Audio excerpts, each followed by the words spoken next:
This is my third year at Williamstown.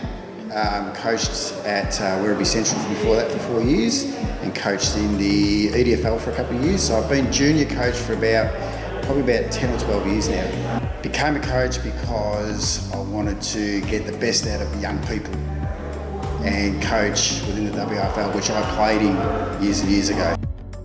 What do you think makes a good coach?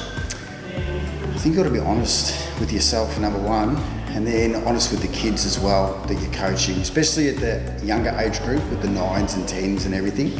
Make sure that they're on track and that their welfare and the parents at the younger age group in 9s and 10s, 11s, have got a good mix of kids with parents coming through as well. We talk about, as a club, it's not about winning premierships. We all want to win one. But it's more about the development of young children, all right? Making sure that we're getting the best out of kids that I've seen before being pigeonholed in certain areas and giving them opportunities to play in other positions. So I think that's the reward for me as a coach. So we get to work with a group as of November last year, so we got our boys into training early, and we just keep working with them right the way through. So the whole time you constantly, and the club puts out, we do seminars and we head off to different functions, and the club runs, first aid courses and all that for us coaches and everything. So it's really good that you've got the club support to start with, which is fantastic. At 17 level, it's got to be about the kids first. Our main focus as a coach is always about the kids and getting the best out of the kids wherever we can. So training kicks off on Tuesday night for us. Always train for an hour and a half.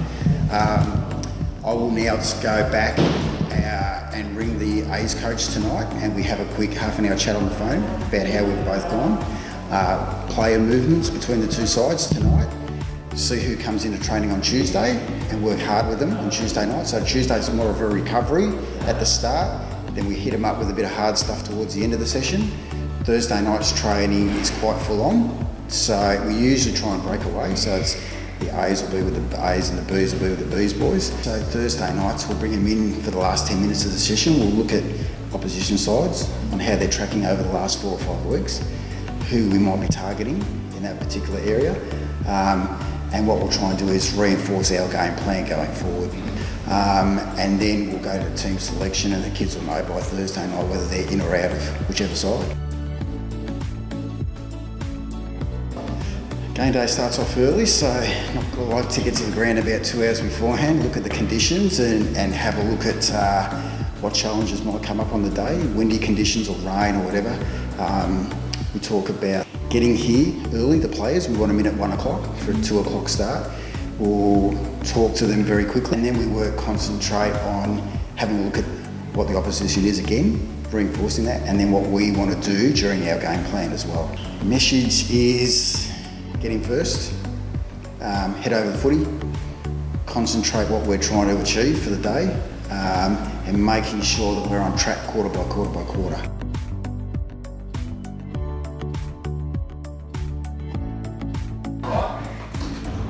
Your endeavour's really good. Can't fault it. 110%. Everybody's bought in. Everybody's buying in, okay? Everyone's committed, which is really good. Alright? Just a couple of little things, okay? At stoppages, when there's a stoppage here, right? What happens is they've got numbers on the outside. Always numbers on the outside. Where are they coming from? Coming from their back line, when they're coming into their forward line. So your forwards have got to switch on and chase them down, okay? Alright? So, what we're going to do is, Alex is going to go into the midfield, right, and he's going to tag 7. Alright, so wherever he goes, Alex is going to be there, because he's the one that's killing us in those stoppages, coming into their forward line. 7 starts in the midfield, they get it in, okay, then he floats down, he floats around here, we've got no one to tag him now, okay, so Alex is going to become that tagger in this quarter for us, alright, okay, so that kills 1. That knocks 1 off. But what we've got to do is, you other guys playing in the forward line have got to be careful of those backs coming through, okay? It's only criticism. Our endeavour's good. Our on-ballers are doing the right thing. Our forwards, right, are doing the right thing. We're all working, okay? It's just that when they get a stoppage, okay, they clear it out very quickly because why? Numbers around the footy, okay? And the other thing is this, we gravitate to the footy. So when there's a stoppage around here, okay, all right, and they're in the green, what happens is,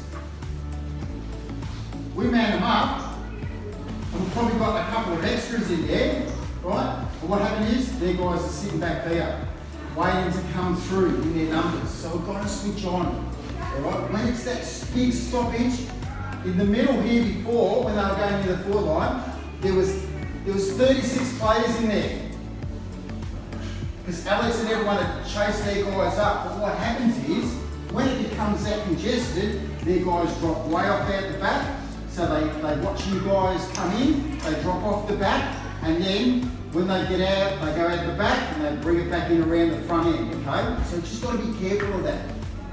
I've got a very good assistant coach, so Tyrone will pinpoint somebody if somebody's down during a quarter, and we'll try and take them away, or Tyrone will take them away while I address the group, and he will chat to them one-on-one on where they think that they can improve, but more importantly, ask them the question, where are they falling down today, and what can they do to improve the groups. We don't try and berate them in front of all their mates, all right? We'll try and do that one-on-one at training on a Tuesday night, like after today's game. Right, we were encouraging that we're doing the right things, but we're just coming up against quality sides all the time. So I've got to keep reinforcing, let's get to training, let's keep on track with what we're trying to do. It's the good thing about this group 4 weeks ago. They would have dropped their heads. They've turned the corner against a couple of sides, some good wins 2 weeks ago. And today, probably a little bit of a blowout in that third quarter, but then gathered it in the last quarter and came home to equal the score on a quarter basis in the last quarter for us. So yeah, so we're happy with that. That's what we can only ask for. Challenges are bad losses like today against a quality side like Flemington, which are a great side. Right? We don't hold anything against them. They're really well coached and they're a great football club. Challenges for us is to improve to get to their standard. You never stop learning. You never stop learning about anything. Like today, we learned 2 things with 2 of our players that now we've got another 2 midfielders going through the system. So Dylan Katajar was fantastic today, you know, carried an injury into the game, put him into the midfield, and he was just fantastic, you know. So those things, as a coach, you're always learning yourself, you know. You can find out something different about another player from week to week, which is fantastic.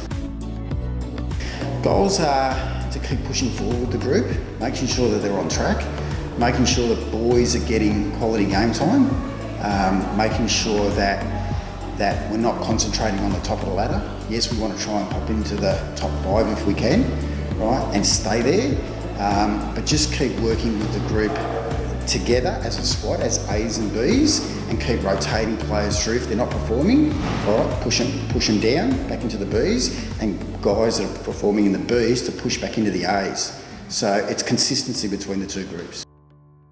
As a junior playing myself, I always wanted to play at Williamstown for some reason. I don't know why. I think my dad's mates' sons all played here and I wanted to be a part of it, but it just wasn't, it was challenging for us to get here.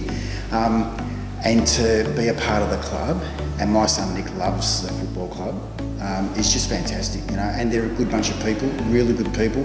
Michael Furlong, our president, is an extremely hard worker for the football club, never stops, and good people, good committee people, always working within to try and push the club forward is fantastic.